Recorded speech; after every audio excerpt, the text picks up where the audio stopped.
Feliz sábado a todos. Muchísimas gracias por la invitación. Saludos a aquellos que están en Facebook, en YouTube. Nos gustaría de una u otra manera también poder llegar a poner esto en el canal de YouTube de seminarios. am, Seminarios Oscar Sande que tenemos también allá en YouTube. Y apoderándome de una cita de el autor John Bunyan. John Bunyan es el que escribió El progreso del peregrino. Espero que si hay algo de lo que es presentado que añada, que sirva, que esté en la línea comparado con las escrituras, que se dé las gracias a Dios por ello. Y si en algo me he quedado corto o exagerado, ponerlo todo sobre la carga de mi incompleta naturaleza y de mi naturaleza en error. Así que si hay algo positivo que puedan extraer de este mensaje, alabanza al Señor. Y de lo contrario, cargármelo a mí porque soy un vasco de pueblo. Por vasco me refiero en una zona en el norte de España, se llama el País Vasco, y de ahí vengo yo, de un lugar, de un pequeño pueblo industrial que se llama Mondragón, el Monte del Dragón. De ahí salí, del Monte del Dragón, pero todos hemos salido de una u otra manera de ahí, ¿no? Pero gracias al Señor que me llevó del Monte del Dragón al Monte Calvario. Damos las gracias al Señor por ello.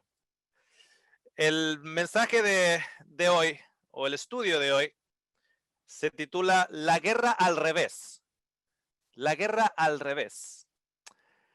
Y con ello, deciros lo siguiente, que allá en el País Vasco, cuando yo crecí a mediados de los 70, 80, etcétera, las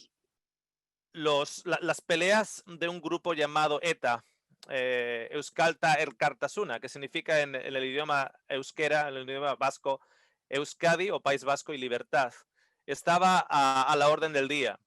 En el colegio te enseñaban a que si veías una bolsa de plástico en la calle, no le dieras una patada. Imagínate un niño que sale del colegio y ve una bolsa y empieza, ¡pum!, le da una patada como si fuera una pelota de fútbol.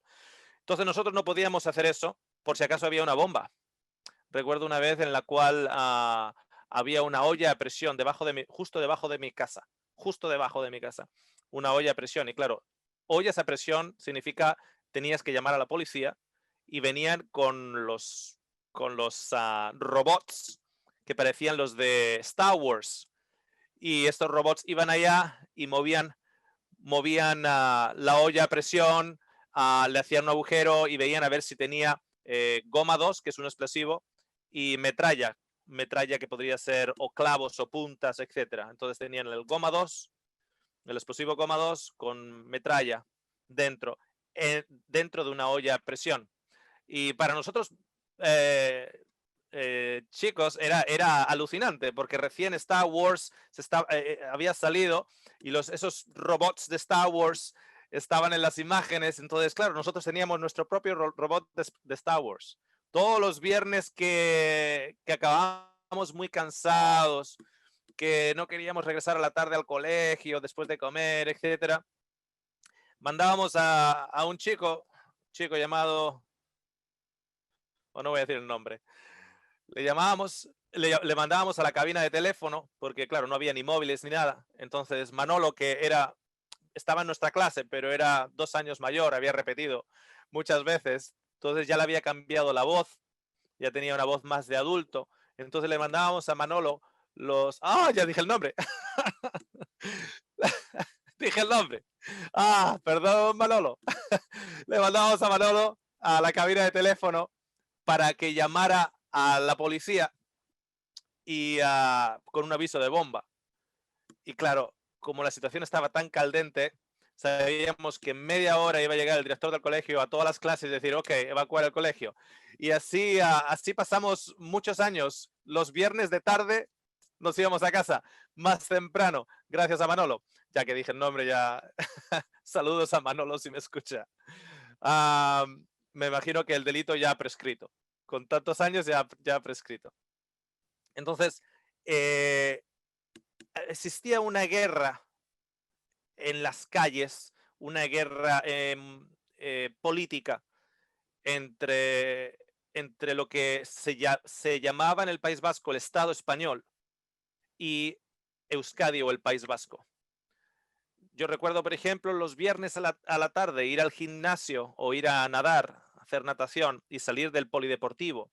Y ya a la distancia ya olías el gas lacrimógeno. Y la policía antidisturbios con gas lacrimógeno, con pelotas de goma, etcétera. Y luego al día siguiente, el sábado, nosotros los jóvenes, los más jóvenes, entre 13 y 14 años o 12 años, íbamos por las calles a buscar estas pelotas para que luego nos sirvieran para jugar.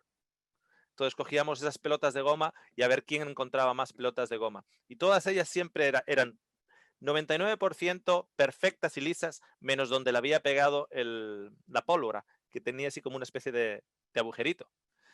Y la recompensa para nosotros era ver quién más encontraba ese tipo de pelotas. Ese fue el ambiente en el cual yo crecí. El ambiente en el cual los empresarios que tenían mucho dinero, o relativamente bastante dinero, tenían que pagar lo que se llamaba un impuesto revolucionario para que tu familia fuera protegida. Mi papá era un empresario mediano y, y muchos otros empresarios de la zona tenían que pagar los impuestos al gobierno español y luego al grupo terrorista tenía que pagar impuestos revolucionarios para que nada te pasara. O sea, tenías que pagar impuestos 2 veces. Esa era la situación en la cual yo crecí. Entonces, para la edad de 15, 16 años, en mi cartera, porque allá en España era obligatorio llevar tu documento nacional de identidad ya para cuando tuvieras 15, 16 años. En mi cartera tenía una foto de Albert Einstein, el famoso científico alemán sacando la lengua, y fotos de el Che Guevara y la revolución cubana, etcétera, etcétera, etcétera. Cuba libre, el País Vasco libre, etcétera, etcétera, etcétera. Eso estaba ya metido en mí porque así es como se hace la guerra. Si vives en una injusticia, hay que levantarse en armas y hay que atacarlo. ¿Ok? Gracias al Señor no me duró mucho la tontería. Como decía mi abuela, se pasó la edad del pavo y comencé a estudiar ingeniería electrónica a los 14 años. Perdón, a los 18 años, ingeniería electrónica. Pero había bastantes cositas que estaban pasando en mi hogar. Mi padre había dejado a mi madre, etcétera, y no me podía concentrar. Así que empecé a ahorrar dinero trabajando en una fábrica que trabajabas a la tarde y estudiabas a la mañana. Era una fábrica que estaba conectada con la universidad. Entonces te permitían trabajar para ahorrar, para pagar tus estudios. Entonces yo empecé a trabajar, empecé a pedir más horas, saqué más dinero y empecé a ahorrar porque yo me iba a ir a Chile. Chile, evidentemente, con lo que ocurrió con Salvador Allende en el 72, etcétera, etcétera, y con lo que yo había vivido en el País Vasco, pues también tenía esa mística en mi cabeza. Y luego había una autora, Isabel Allende, que yo había leído mucho y había aprendido mucho, digamos, de esa mística chilena, de las imágenes de la cordillera, etcétera, etcétera. Entonces yo me iba a ir a Chile. Estaba ya dispuesto a irme a Chile, ya tenía el dinero ahorrado y iba de camino a lo que se llama Viajes Ecuador, cuya persona que lo regentaba era amiga de mi mamá. Entonces yo iba de camino a Viajes Ecuador para comprar un billete de avión a Chile. Y cuando iba de camino, di con un amigo, mi amigo José Ignacio, y que le llamábamos Josi, y me invitó a una cafetería, a tomar algo en una cafetería, porque porque me quería compartir el hecho de que había acabado de graduarse en una escuela de submarinismo para hacer submarinismo. Había hecho un curso de 3 meses y podía hacer submarinismo. El caso es que hablando con Josi me dice, lo que pasa es que aquí en el mar Cantábrico no hay mucho que ver debajo del mar. Yo lo que realmente quiero es ir a la Gran Barrera del Coral, a Australia. Y me empezó a hablar de la Gran Barrera del Coral. Entonces yo le miro y le digo, José, tengo $2000 aquí en el bolsillo y me iba a comprar un billete para ir a Chile. Pero creo que me voy a comprar un billete para ir a Australia. Y José se enoja y me dice, no me estás escuchando lo que estoy diciendo. Le digo, sí, te acabo de escuchar perfectamente. Me has abierto el apetito para Australia. Fui a Viajes a Ecuador y compré un ticket para Australia. La señora habló con mi madre y le dice, ¿tú sabes que tu hijo se va a Australia? Y mi mamá le pregunta, oye, ¿y dónde está Australia? Y la señora de Viajes a Ecuador le dice, si tú haces un agujero en la tierra y sigues cavando, sigues cavando, sigues cavando, cuando salgas al otro lado, ahí está Australia, ahí se te va tu hijo. Y así llego yo a Australia un lunes, en una época en la cual en Australia el trabajo caía del cielo. Era increíble cuánto trabajo había aquí en los 90, a mediados de los 90. Tremenda cantidad de trabajo. Entonces, yo llegué el lunes sin saber inglés y para el miércoles ya tengo trabajo y el primer día de trabajo es el viernes en un restaurante que se convierte en lugar de alterne o una discoteca. Cuando yo llego allá, el encargado, que era serbio, no sé por qué, me pone detrás del bar. Yo no tenía ni idea, no era una persona que bebía alcohol, me pone detrás del bar. Y no sabía absolutamente nada de inglés, salvo hello y what. Así que yo me meto detrás del bar y empiezo a limpiar los vasos en la máquina. Y me llega el primer australiano con una monedita de $2 y empieza a tocar en el mostrador y me dice, toc, toc, toc, toc, toc, hey, mate. Y yo con la cabeza para abajo le digo, ya puedes decir el Ave María que yo de aquí no levanto la cabeza porque no sé lo que me vas a pedir. Mate, I'm talking to you. Te estoy hablando a ti, me dice. Y yo digo, ya puedes hablar a Cristo mismo. Yo no puedo levantar la cabeza. Finalmente se me arrima y me dice, I'm talking to you. Así que yo me levanto y le digo, what? Y me dice, Scotch and Coke. Digo, Scotch and Coke, ¿qué será eso? No tengo idea. Así que yo le dije, no have it, que significa no tenemos. Me dice, ¿cómo que no have it? Y yo, no have it. Le digo, tengo que estar sintiéndome seguro de que no lo tenemos aquí. Y digo, a este no me voy a rendir a esta persona. Le voy a decir que no tenemos. Me dice, me empieza a apuntar detrás y detrás hay un montón de estos licores. Así que voy yo con el dedito y le digo, este no, este no, este no, este sí. Lo cojo, veo que pone whisky y le digo, ¿por qué le llama scotch si pone whisky? Así que cojo un vaso grande, grandote, lo lleno de hielo, le lleno todo de hielo, de alcohol hasta arriba y no sé qué cobrarlo, así que le cobro $5. En 5 minutos tengo más de 20 personas que solo quieren que les sirva yo, porque les acabo de servir un vaso así de grande como nunca se sirve en Australia. Y yo no sabía qué hacer. Y de repente una de las camareras viene con la sonrisa más increíble y me dice, ¿te ayudo? Y me lo dice en español. Le digo, ¿hablas español? Me dice, sí. Oye, no sé qué pasa, pero me ha llegado a mí todo el mundo. Y dice, es que no lo estás sirviendo bien. Se mete detrás del bar y me empieza a ayudar. Esta chica se llama Verónica. A las 2 semanas tenemos la primera cita. Estamos caminando por la playa. Y después de la primera cita, ya hemos hablado de cuál va a ser el nombre de nuestros hijos. Después de la primera cita, ya hemos hablado de dónde nos gustaría vivir. Y después de la primera cita, ya nos hemos dedicado el uno al otro para vivir por siempre, juntos. Mi esposa fue puesta a dormir en Cristo hace 2 años, después de 23 años de matrimonio. Amigos, yo en 23 años tengo más que mucha gente que todavía, después de 50 años de matrimonio, siguen juntos. Porque después de la primera cita, hicimos un compromiso. Y ese compromiso se encuentra, sin nosotros saberlo, o por lo menos sin yo saberlo, en Efesios 4:26. Si vamos a Efesios 4:26, me gustaría...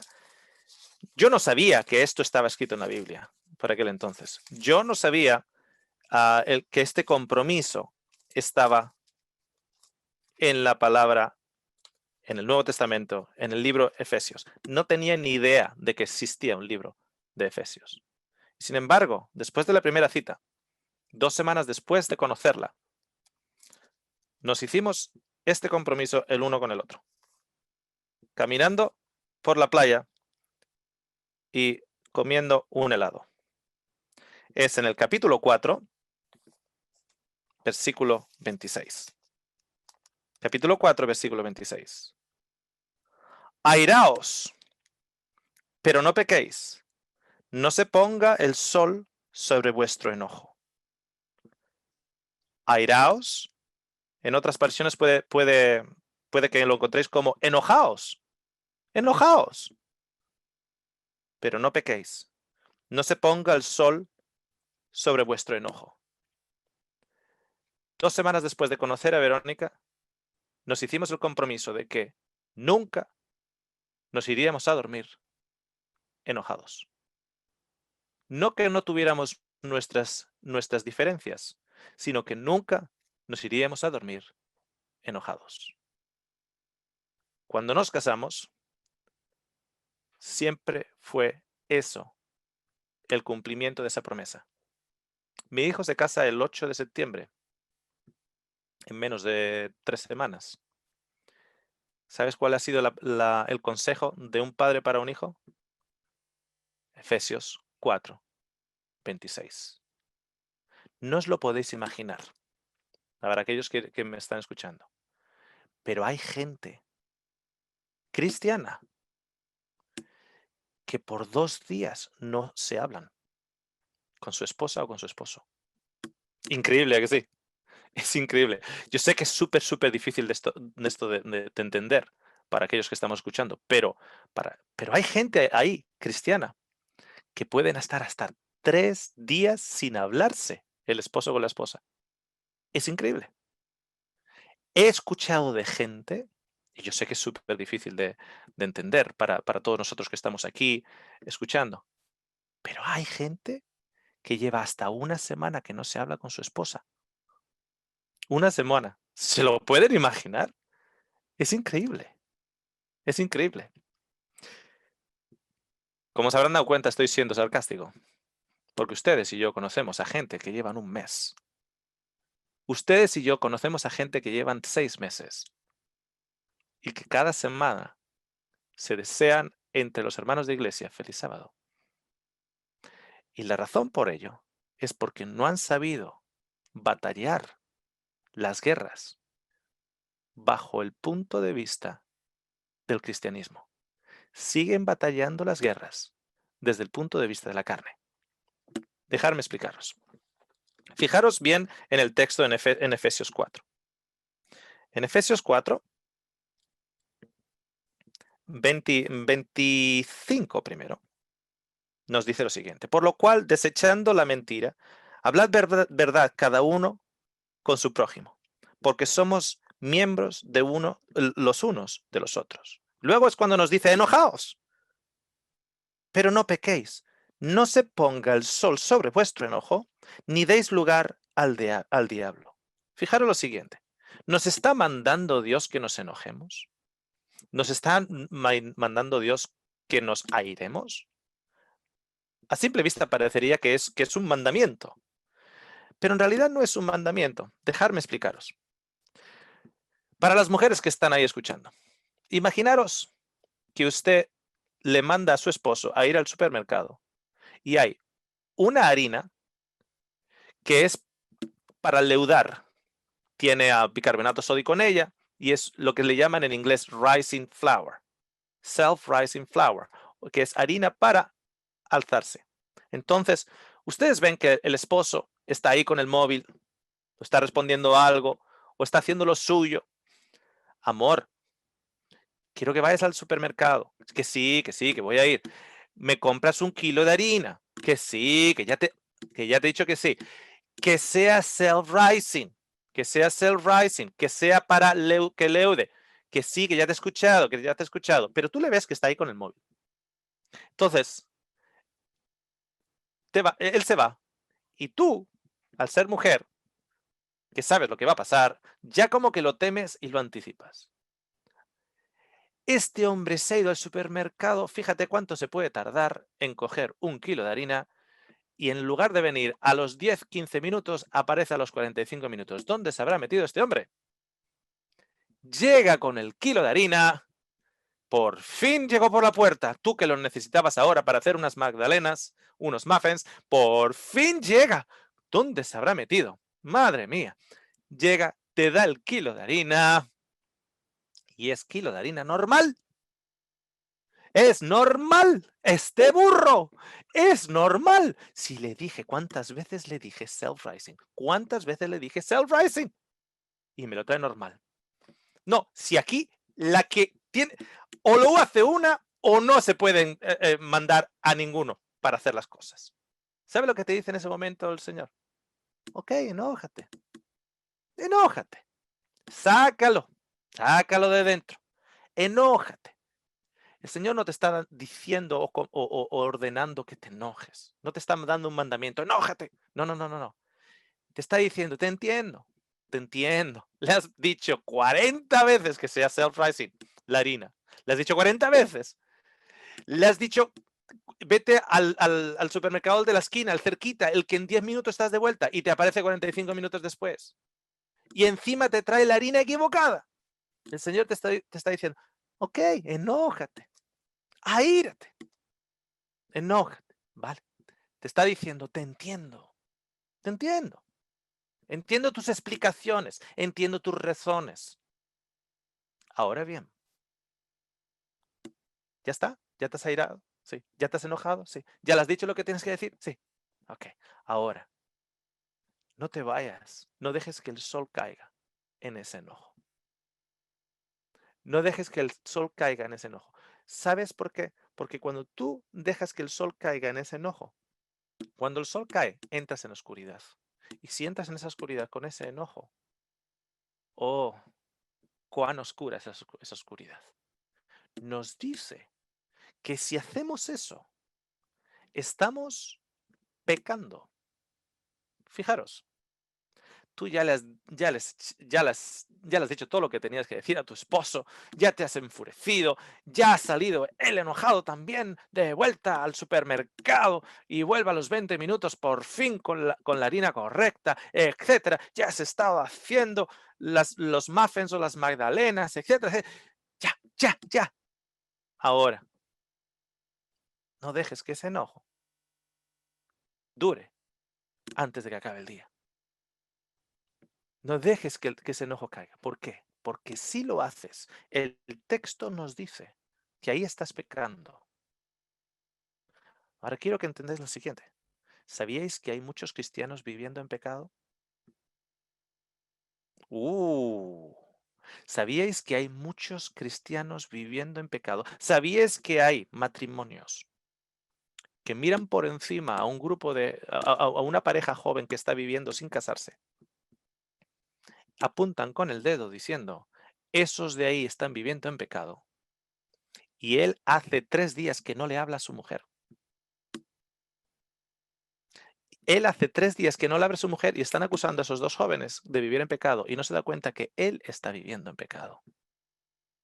¿Por qué? Porque ha dejado el sol caer sobre ese enojo y ha entrado en la oscuridad del reino de las tinieblas.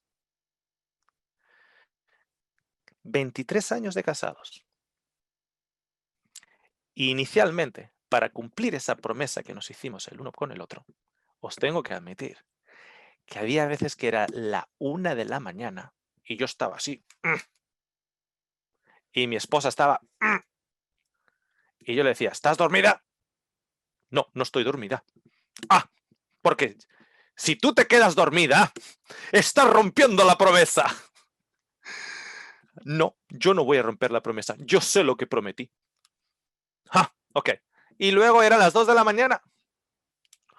Amigos, no nos podíamos dormir. Y luego nos reconciliábamos a las 3 de la mañana.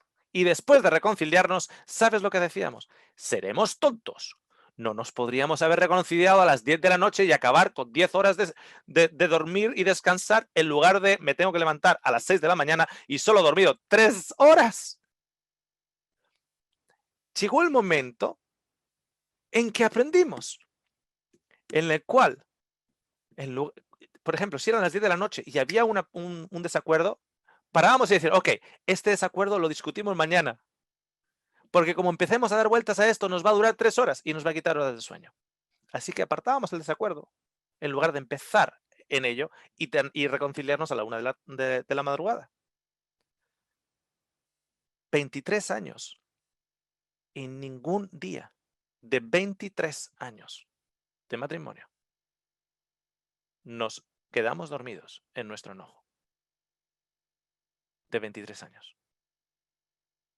Y sin saber que lo que en realidad estábamos haciendo era siguiendo un principio bíblico de un Dios que dice, bienaventurados los pacificadores. Bienaventurados los pacificadores. Recuerdo una vez, estábamos viviendo en la ciudad de Perth, en Australia, y algo dijo, algo hizo esta hermosa chilena, algo dijo, algo hizo. Por cierto, ¿saben por qué acabé yo en Australia y no en Chile? Porque la chilena ya estaba en Australia y yo no lo sabía. Porque yo tenía pensado de comprar un billete de avión para Chile y acabo en Australia. Y caminando en la playa el primer día, la primera cita, 2 semanas después de verla por primera vez, le dije, ¿sabes por qué yo estoy aquí? Porque tú ya estabas aquí. Mi hija me preguntó hace poco, ¿cuándo supiste que mamá era la que el Señor había traído para ti? Le digo, bueno, yo no conocía al Señor de la manera que lo conozco ahora. Pero el primer día en el cual esa chilena se puso con los brazos así sobre un mostrador, iluminó sus sonrisas y me dijo, ¿te ayudo? Desde ese momento dije, wow, algo me tocó en el corazón. Por eso os digo que yo tengo un enorme privilegio. Un enorme privilegio. El Señor me ha dado un enorme privilegio sin yo merecerlo, y sin yo buscarlo, y sin yo siquiera estar obediente a Él en esos días. Me regaló algo increíble. Una compañera de por vida. Y cuando digo de por vida, lo digo con todas las palabras en mayúscula. Porque si el cristiano cuando muere lo único que hace es ir a dormir, y si es la muerte lo único que nos separa, ella solo está durmiendo. Así que lo digo con las palabras en grande. El Señor me ha regalado a la chilena más bella del hemisferio sur, y es mucho decir porque Chile está en el hemisferio sur, de por vida. ¿Cómo es posible que tantos cristianos no sepan cómo hacer la guerra en el espíritu? ¿Cómo es posible? Vengan conmigo a 2 de Corintios 10. 2 de Corintios 10. Fijaros lo que Pablo nos dice aquí.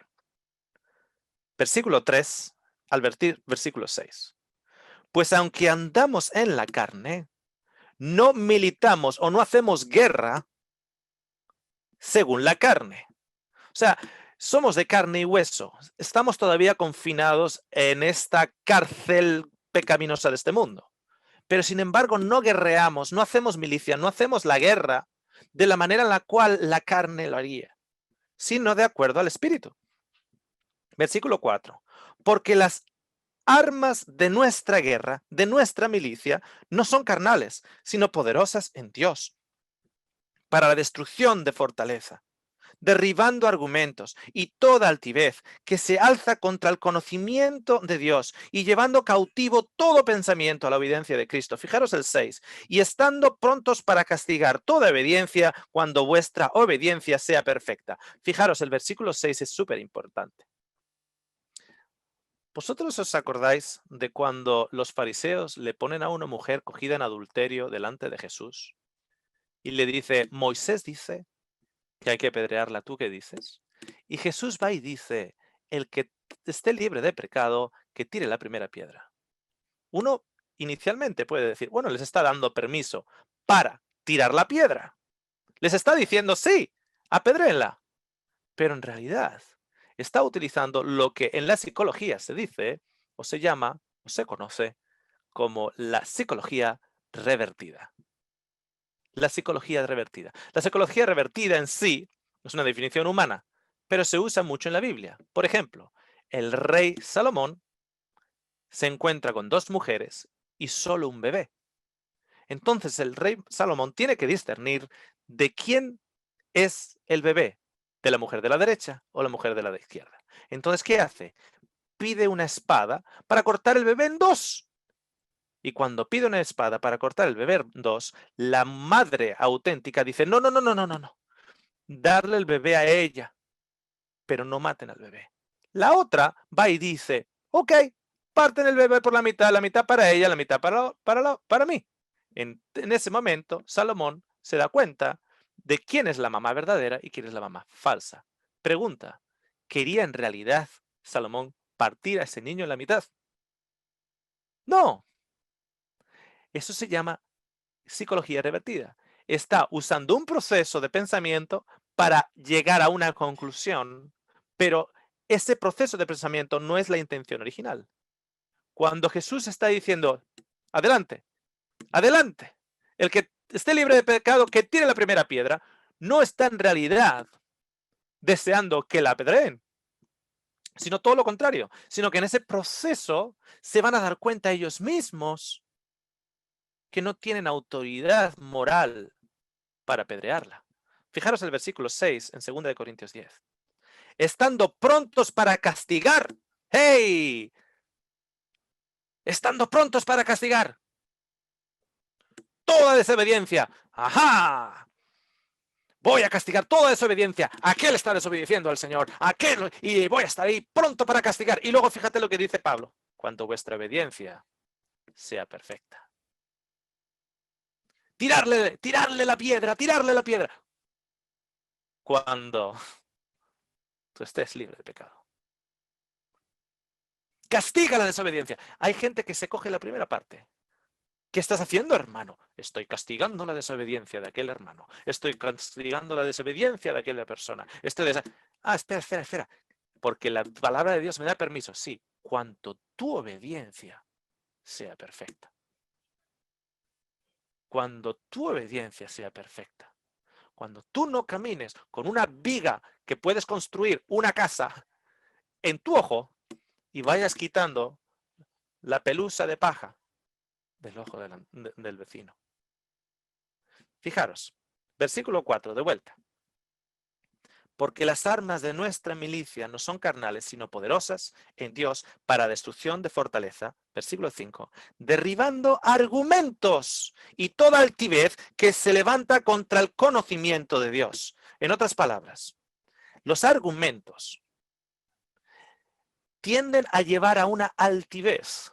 Y esa altivez solo muestran que no conoces a Dios.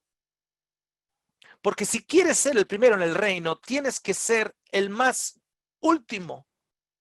Si quieres sentarte a la derecha del Padre, tienes que buscar sentarte lo más humilde en la mesa. Si quieres ser el primero, has de ser el último. Si quieres ser parte de aquellos que son sacerdocio real, tienes que hacer de aquellos que son como los siervos. Porque el Señor hace una guerra al revés. Si quieres vivir, tienes que morir para el yo. Si crees que vives, en realidad mueres. Para aquellos que se creen altos, en realidad el Señor los humilla. Pero aquellos que son humildes, el Señor los alza. Porque el Señor hace la guerra al revés de acuerdo a nuestros principios humanos. Porque en realidad no está al revés. Es simplemente que todos nosotros estamos al revés. Ok, fijaros lo que dice Proverbios 26. Si vienen a Proverbios 26, os vais a dar cuenta de algo bien curioso. Aparentemente contradictorio. Es un consejo genial que nos sirve en cada vez que somos tentados a argumentar y a ensalzar nuestras ideas por encima de las ideas de otro. Proverbios 26 y el versículo 4 y luego vamos a leer el 5. Ok, Proverbios 26, 4. Nunca respondas al necio de acuerdo con su necedad, para que no seas tú también como él. O sea, no hagas un argumento contrarrestante al argumento del necio para que no te conviertas como él. Pero fijaros el 5. Responde al necio como merece su necedad, para que no se estime sabio en su propia opinión. Oye, aclárate, o le respondo o no le respondo. Aclárate, pues depende de la situación. Por ejemplo, no respondas al necio de acuerdo a su necedad. Eso en particular nos damos cuenta de una manera impresionante en el juicio de Jesús. Cuando decimos que seguimos al Cordero allá por donde el Cordero va, tenemos que seguir la vida de Jesús, el Cordero, a lo largo de su vida y ministerio, juicio, muerte y resurrección. Tenemos que investigar, tenemos que absorber, tenemos que hacer de la vida de Jesús un patrón tan impresionante que sea solo ese patrón el que vaya moldeando nuestra vida. Fijaros la primera parte. Nunca respondas al necio de acuerdo a su necedad. Nosotros vemos en el juicio de Jesús que están acusándole y acusándole y acusándole y acusándole y acusándole. Si tú dices que sigues al Cordero allá por donde el Cordero va, sigue al Cordero al juicio de Jesús. Y ahora Jesús te está enseñando a ti cómo responder cada vez que te acusen falsamente, cada vez que traten de pincharte, cada vez que te estén tratando de una manera errónea, cada vez que te golpeen física, emocional, verbalmente. ¿Qué ves en el juicio de Jesús? ¿Qué ves a Jesús delante de Caifás? ¿Qué ves a Jesús delante de Anás? ¿Qué ves a Jesús delante de Herodes? ¿Qué ves a Jesús delante de Pilatos? ¿Qué dice? Nada. Nada. ¿Qué dice la carne en mí cuando me acusan falsamente? ¿Qué dice la carne en mí cuando me atacan injustamente? Injusta o justamente. ¿Qué es lo que me está diciendo la carne? Pon los puntos sobre las is. Deja la cosa bien clarita. Está hablando mentira de ti, Oscar.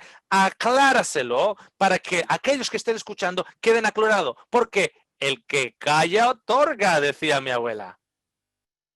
El que calla otorga. ¿Qué? ¿No vas a decir nada? Le dicen a Jesús. No vas a contestar a lo que están diciendo. No tienes por qué defenderte. Y Jesús va y lo único que dice es lo siguiente.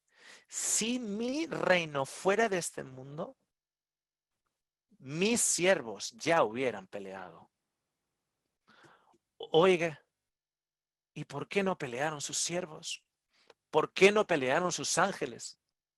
Te lo acaba de decir Jesús. Porque su reino no es de este mundo. Si fuera de este mundo, claro que pelearían.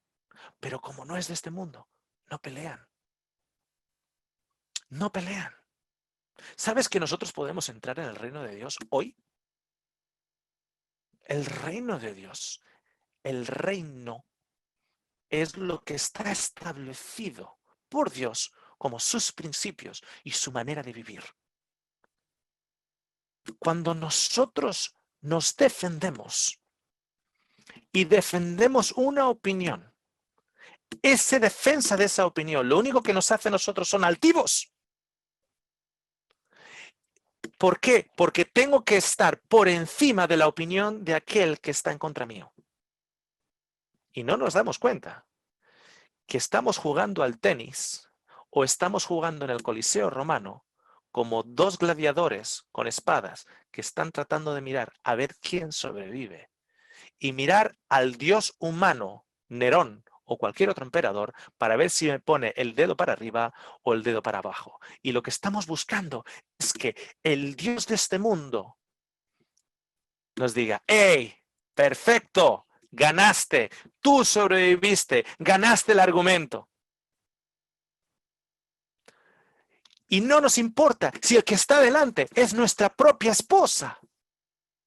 Y no nos importa si el que está delante es nuestro propio hijo. Lo que nos importa es que el rey de este mundo levante el dedo para nosotros y le pongamos la última puntilla a la persona que está enfrente de nosotros. Cuando declara: acábalo, tienes el argumento perfecto, acábalo. Y no nos damos cuenta que lo único que estamos haciendo son ensalzándonos a nosotros mismos y siguiendo las normas del reino de este mundo. Desechamos las normas del reino de Dios y declaramos que no le conocemos.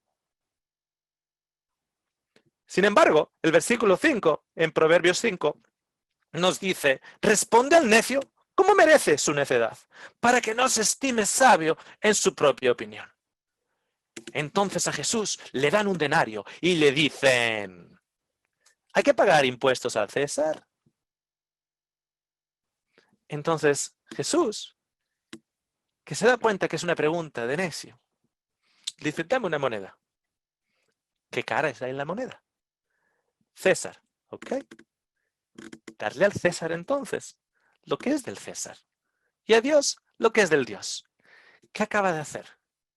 Acaba de responderle al necio de acuerdo a su necedad. No para ganar el argumento. No para ir y ganar un debate teológico. Porque la teología no es un concepto de verdad. La teología es una persona, es Cristo. La verdad no es un concepto, la verdad es una persona, es Cristo. El camino no es un concepto, el camino es una persona, es Cristo. La puerta no es un objeto, la puerta es una persona, es Cristo.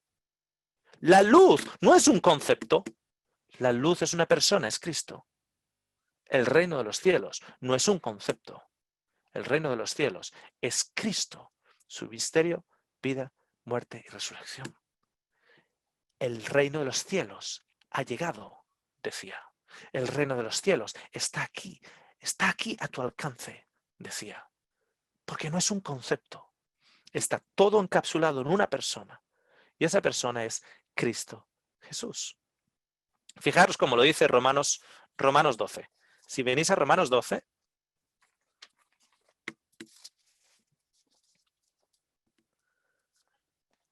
en Romanos 12, versículo 20 nos dice lo siguiente. Vamos a leer el versículo 20 y dice: así que si tu enemigo tuviera hambre, dale de comer. Si tuviera sed, dale de beber. Pues haciendo esto, ascuas de fuego amontonarás sobre su cabeza. Y uno, si no entiende lo que Pablo tiene la intención de comunicar aquí, haría esto con un concepto equivocado. Si tu enemigo tiene sed, dale de beber. ¿Para qué?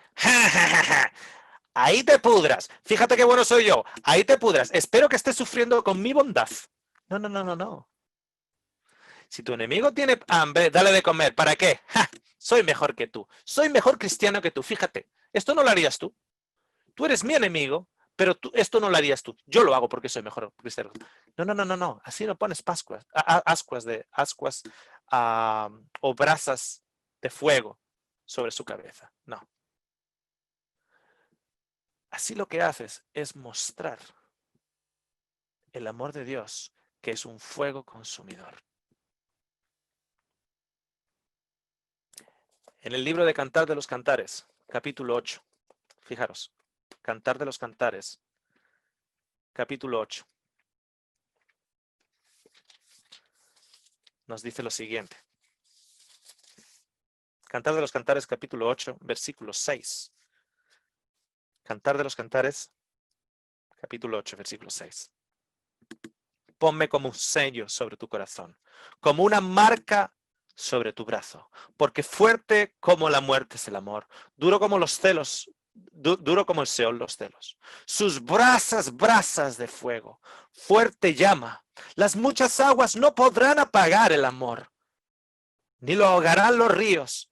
Si diese el hombre todos los bienes de su casa por este amor, de cierto lo menospreciarían. Si Dios daría por todos nosotros tanto amor, hasta todos los bienes de su casa, lo dio y fue despreciado y menospreciado por nosotros. Pero ese amor lo grabó en su brazo. Por eso la cruz es llamada el holocausto. Y la palabra holocausto es sacrificio de fuego. Porque es la manifestación del amor de Dios, para que cuando nosotros veamos lo que Él hizo con sus enemigos, nos queme por dentro. El Señor dice, habéis escuchado anteriormente, amar a vuestro prójimo, pero odiar a vuestros enemigos. Y el Señor dice, pero yo os digo, yo, ¿quién es yo? Yo que cuando me veis a mí, veis al Padre. Yo que soy la auténtica, exacta, perfecta manifestación de su carácter. Yo que ya no tengo tinieblas o sombras como las otras maneras en las cuales fue Dios revelado, con sombras, con limitaciones, sino ahora yo, la manifestación auténtica de su carácter, de su gloria. Yo os digo, amar a vuestros enemigos. Hacer bien, bendecir a aquellos que os persiguen. ¿Cuántos de ustedes tienen a los perseguidores de la iglesia en su lista de oración? ¿Cuántos de ustedes tienen a todos ellos en su lista de oración? ¿Cuántos de ustedes tienen en su lista de oración a aquellos que le han perseguido a usted? ¿Cuántos de ustedes están interpretando correctamente cada vez que un enemigo viene a su lado a acusarle o a atacarle o a ofenderle? ¿Cuántos de ustedes han interpretado esas circunstancias correctamente de acuerdo al Espíritu? Déjenme explicarles.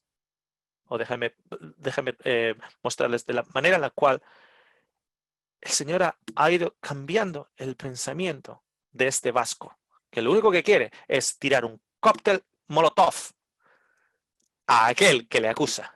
Lo único que quiere es ametrallar a aquellos que verbalmente ametrallan con una ametralladora verbal. Cada oportunidad que viene para nosotros tiene que ser filtrada por Cristo. Cada una es filtrada por Cristo. ¿A qué me refiero? Cada vez que tú eres acusado erróneamente, cada vez que tú eres ofendido por tu esposa, por tu hijo, por tu compañero de trabajo, por tu compañero de iglesia, porque alguien opine diferente a ti o que tú opines diferente a él y te están acusando. ¿Cómo lo interpreta la carne? La carne lo interpreta, entremos en argumento, yo voy a alzarme, yo voy a ganar ese argumento. Así es como la carne lo interpreta. ¿Cómo lo interpreta el Espíritu?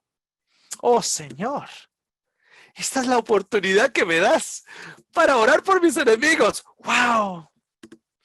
Yo que hasta ayer me imaginaba, hay un aspecto en mi carácter que no está siendo refinado. ¿Por qué? Porque como no tengo enemigos, ¿cómo voy a orar por ellos, Señor, si no tengo ninguno? Y al día siguiente te aparece el vecino de la esquina Y tú dices, oh, gracias, Señor. Si no, ¿cómo yo iba a cumplir Mateo 5? Del 39 al 41. Para orar por mis enemigos. Yo pensando que esa parte no la iba a cumplir, pero ahora sí. Ahora te empiezas a dar cuenta lo siguiente, que cada vez que una persona esté atacándote, es una oportunidad de refinamiento del carácter en el camino cristiano. Es un privilegio, es un orgullo, orgullo en Cristo. Entonces, cuando tú necesitas paciencia, espera, porque esta próxima semana tendrás una rueda pinchada. Cuando tú necesites más amor, cuando tú necesites crecer en el amor, espera, porque más acusaciones te van a llegar esa semana de individuos que te odian. ¡Qué hermoso! Son las maneras en las cuales es el mundo al revés. Es el mundo al revés, pero es crecer hacia arriba. No en horizontal, sino en vertical. Entonces empiezas a desear las oportunidades, buscas las oportunidades y empiezas a agradecer al Señor por esas oportunidades. Alguien va y te comenta algo y te dice, Oscar, eres así y así y así. Y tú, el vasco, dice, cóctel Molotov. Lo único que necesitas es una botella de aguardiente con un trapito mojado en ella, un mechero, cóctel Molotov, lo tiras sobre esa persona y esa persona empieza a quemarse en fuego. Eso no es lo que Romanos 12:20 nos dice. No está hablando de ningún cóctel Molotov. Nos está diciendo, ámalo, ámalo. Oscar, te estoy dando una oportunidad para amar. Oh, gracias, Señor. Empiezas a tomarlo y empiezas a mirarlo con los ojos del Espíritu, con los ojos del reino, con las regulaciones del reino. Empiezas a seguir al Cordero allá por donde el Cordero va. Porque te estás diciendo, wow, es como que estoy metiéndome en el Evangelio. Estoy caminando detrás de Cristo. ¡Qué hermoso! Y empiezas, wow, más oportunidades. No se pueden imaginar. Últimamente tengo una enorme cantidad de oportunidades para amar. Una increíble oportunidades para amar. La gente me dice, Oscar, oye, ¿y te dan muchos palos? Le digo, palos, ninguno. Oportunidades para amar por todos los lados. Por todos los lados. ¿Tú tienes oportunidades para amar? ¿Te está dando el Señor oportunidades para amar? ¿Hay alguien que te ha hecho daño? ¿Hay alguien que te hizo daño? ¿Hay alguien que te abusó? ¿Hay alguien que te traicionó? ¿Hay alguien al que tú prefieres no juntarte en la calle o sentarte al lado? Años y años atrás, era pastor de una iglesia pequeñita. Tenía dos iglesias, pero una era bien pequeñita, una iglesia de campo. Y había una señora allá. Y esta señora, ¿cómo diría? Era mala. Era una señora de esas que yo llamo de hocico retorcido. Y aparte era racista. Entonces, como mi inglés era muy, muy duro, con un acento español muy fuerte por aquel entonces, era racista. Entonces, todo lo que yo hacía lo hundía. Trataba de hundir. Si quería hacer un cambio aquí, lo hundía. Y una vez llegué a la iglesia con un montón de DVDs o DVDs para repartir por los buzones acerca del amor de Dios. Mi esposa y yo habíamos comprado una máquina de reproducción y habíamos reproducido cientos y miles de estos DVDs. Tanto es así que el dinero que teníamos reservado para unas vacaciones lo consumimos en todo ello. Y llegamos allá y esta señora le dice al esposo, yo le escucho que le dice al esposo, ni se te ocurra entregar nada. Tú hoy a la tarde no vas. Y coge uno de los DVDs, de los DVDs, y me dice, no está ni la dirección de nuestra iglesia aquí. Tú estás dando esto, no está ni la dirección de nuestra iglesia. Y yo le miro y le digo, hermana, es que no quiero que nos encuentren. Y me dice, ¿y por qué no? Le digo, porque si no vienen aquí, la conocen a usted, hermanita. ¿Saben? En ese momento el Señor me empezó a comenzar el trabajar en el corazón. Y desde ese día, lo único que le respondía a la hermana era con sonrisa, con abrazos. Aquí el australiano no está habituado a que le abracen. Yo llegaba a la mañana, todo contento, ella con la cara retorcida. Yo iba ahí, le daba un buen abrazo, se sentía como palo la señora. Le daba un buen abrazo y le digo, ¡feliz sábado, hermana! ¡Qué día más hermoso! ¿A que sí? ¿Sabe que cuando yo me fui de esa iglesia a otro lugar? En España dicen, más vale lo malo conocido que lo bueno por conocer. Resulta que todas las semanas ella, lo único que hablaba en la iglesia del nuevo pastor era lo siguiente. Como Oscar no, Oscar mucho mejor en esto. Oscar mucho mejor en esto. Oscar mucho mejor en lo otro. El esposo me comunicó cuando murió ella. Y la iglesia me comunicó cuando murió el esposo. Y me dijeron, el esposo me dijo que Delma acabó apreciándote un montón, Oscar. Era una señora muy difícil de amar. Ahí, al cielo y a la nueva tierra entramos por la gracia del Señor. Pero ese esposo, creo que el Señor tendría una consideración especial con ese esposo. Porque había que vivir con esa señora. Había que vivir con esa señora. Pero son oportunidades.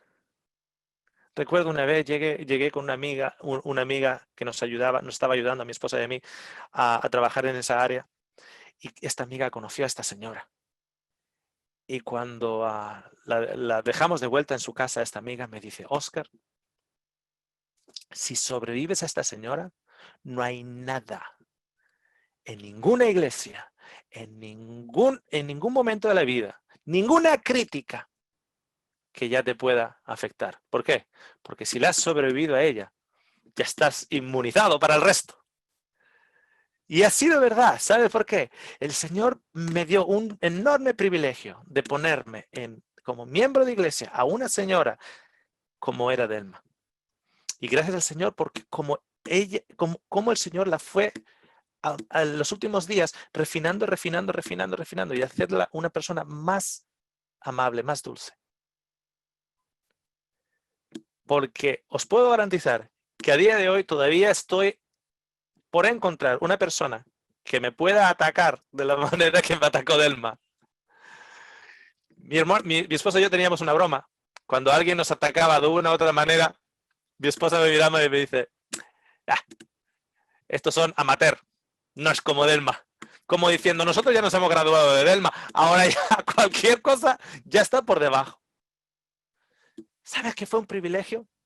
¿Sabes qué? Cuando me enteré que Delma murió, lloré. Lloré porque llegué a amar a esa persona. Pude ver a esa persona, no como Delma, sino como una hija de Dios. O una persona que le han hecho mucho daño.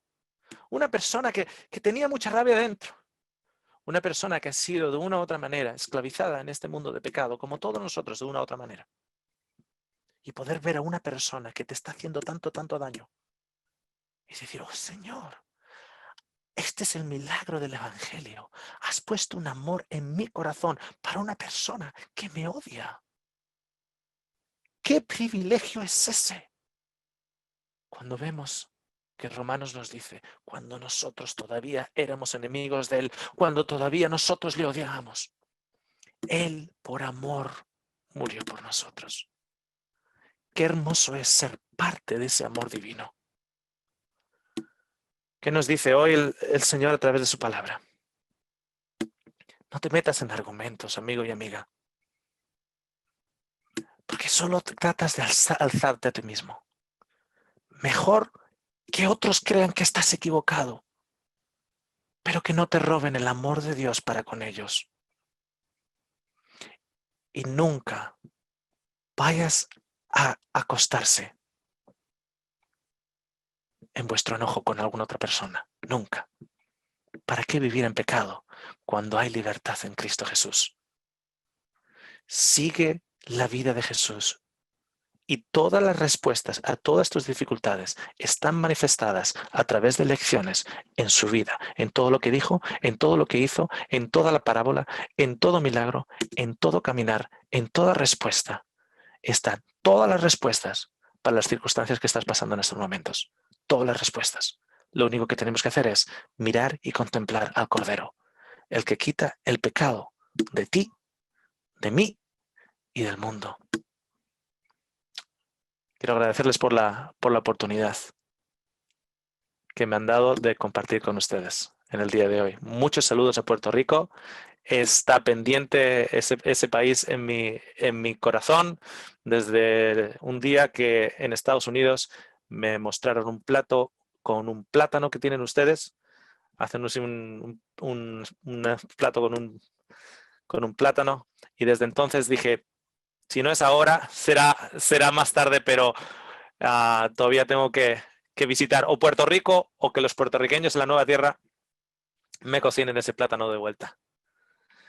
Muchísimas gracias. Por mi parte voy a cerrar con una pequeña oración, si me permiten. Gracias, Señor, te damos por el ejemplo tan hermoso que nos has dado en Cristo Jesús.